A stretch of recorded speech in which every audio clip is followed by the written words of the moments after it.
అదే RTV app వార్తల్ని క్షణాల్లో చదివే అవకాశం ఉంటుంది. ఒక న్యూస్ పేపర్, ఒక టెలివిజన్ ఛానల్ మీ చేతుల్లో ఎప్పుడూ ఉంటాయి. ఒక 2-3 డేస్ నుంచి మనం విరివిగా పేపర్లో చూస్తున్నది హ్యూమన్ మెటాన్యూమానిక్ వైరస్ గురించి మనం రోజు చూస్తూనే ఉన్నాము.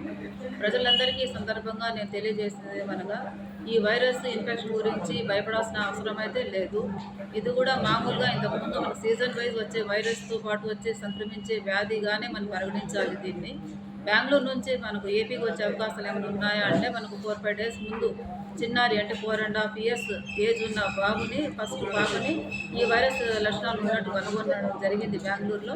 అది ఐసీఎంఆర్లో కూడా ఇదే వైరస్ అన్నది కూడా కన్ఫర్మేషన్ కూడా అయింది. మనకు యాక్చువల్గా సత్యసాయి డిస్ట్రిక్ట్ నుంచి అనేది బెంగళూరు బార్డర్ ఏరియా కాబట్టి ట్రాన్స్పోర్టేషన్ ఎక్కువగా ఉండటం వలన స్ప్రెడ్ అయ్యే ఛాన్సెస్ అయితే ఉన్నాయి. కానీ స్ప్రెడ్ కాకుండా ఫస్ట్ ఆఫ్ ఆల్ మన ప్రభుత్వము, మన ఆరోగ్య డిపార్ట్మెంట్, హెల్త్ డిపార్ట్మెంట్ అందరూ తీసుకున్న చర్యలు అయితే, ఇంతకుముందు కరోనా వైరస్ వచ్చినప్పుడు ఏ విధంగా అయితే యాక్టివిటీస్ చేపట్టామో అదేవిధంగా యాక్టివిటీస్ ఇప్పుడు కూడా చేయడం జరుగుతుంది. రైల్వే స్టేషన్స్లో, పోలీస్ స్టేషన్స్లో కూడా బస్ స్టాంప్లో అంతా విరివిగా దీని గురించి ప్రచారం చేయమని ఇందాకే మనకు ఈరోజు జరిగిన జూబ్లో డైరెక్టర్ ఆఫ్ పబ్లిక్ హెల్త్ అయితేనేంటి, మన CFW commissioner of health family welfare madam అయితే మనకు DMHS అందరికీ జూమ్ పెట్టుకొని సూచనలు ఇవ్వడం జరిగింది. కాబట్టి ఏ ఫ్యామిలీలో అయితే కేసు ఐడెంటిఫై చేశామో ఆ ఫ్యామిలీని ఫస్ట్ మనము ఐసోలేట్ చేసుకొని, పేషెంట్ని ఐసోలేట్ చేస్తూ వాళ్ళకి హెల్త్ ఎడ్యుకేషన్ ఇస్తూ అంటే పబ్లిక్లో ఎక్కువగా ఉన్న ప్లేసెస్లో లేకుండా వాళ్ళని ఐసోలేట్ చేయడం ఫస్ట్ మనం తీసుకోవాల్సిన స్టెప్.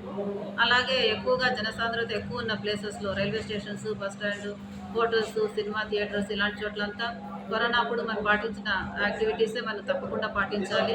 అంటే ప్రతి ఒక్కరూ మాస్క్ ధరించాలి.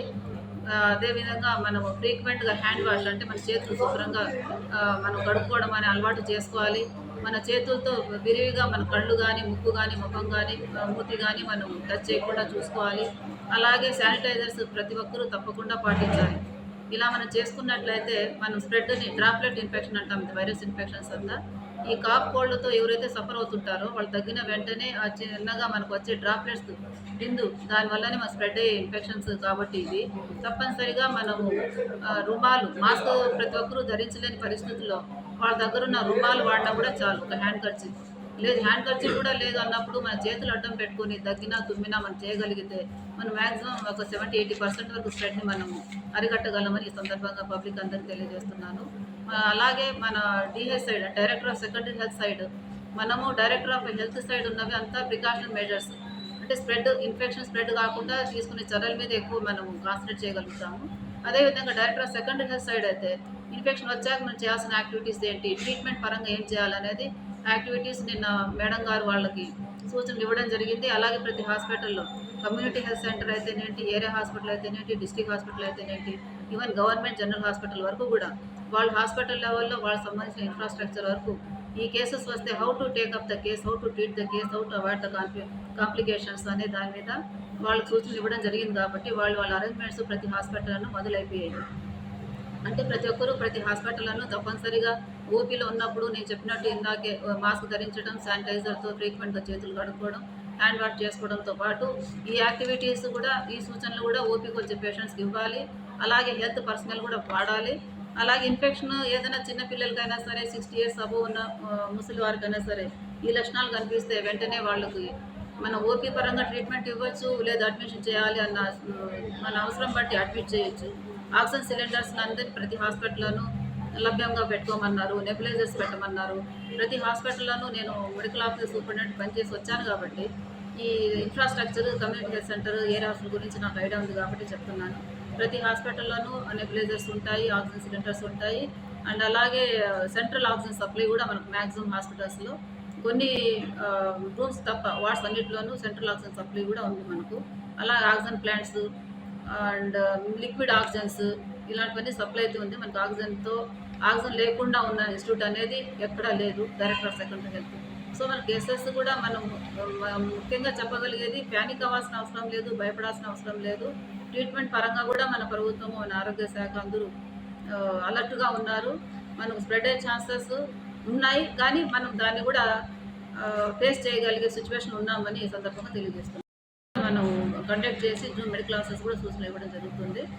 ఫీల్డ్ స్టాఫ్ కూడా అలర్ట్ చేపిస్తున్నాము. ఏదైనా కేసు ఉంటే ఫైండ్ అవుట్ చేసి డోర్ టు డోర్ అవసరమైతే సర్వే చేస్తూ ఏ చైల్డ్ అయినా సరే కాఫ్ కోల్డ్తో ఉంటే ఇమీడియట్గా వాళ్ళని మెడికల్ ఆఫీసర్ దగ్గర తీసుకొచ్చి ట్రీట్మెంట్ ఇవ్వాల్సిందిగా మన డైరెక్టర్ ఆఫ్ హెల్త్ మేడం కూడా మాకు సూచనలు ఇవ్వడం జరిగింది. ఇందాక జరిగిన జూన్లో ప్రతి హాస్పిటల్లోనూ ఇందాకే మన director of secondary health madam నిన్ననే ఇవ్వడం జరిగింది సూచన. ఎందుకంటే నేను medical officer CHC community health centre నుంచి వచ్చాను.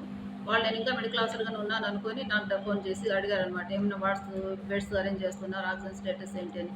సో నాకు తెలిసింది ఏంటంటే నిన్ననే ఆ ప్రక్రియ director of secondary health side start అయిపోయింది. వార్డ్స్ క్రియేట్ చేయడం, ఆల్ హాస్పిటల్స్లో డైరెక్టర్ ఆఫ్ సెకండరీ హెల్త్ నుంచి సూచనలు రావడము, ప్రతి హాస్పిటల్లోనూ మినిమం ఆ బెడ్ స్ట్రెంత్ పెట్టే అనమాట.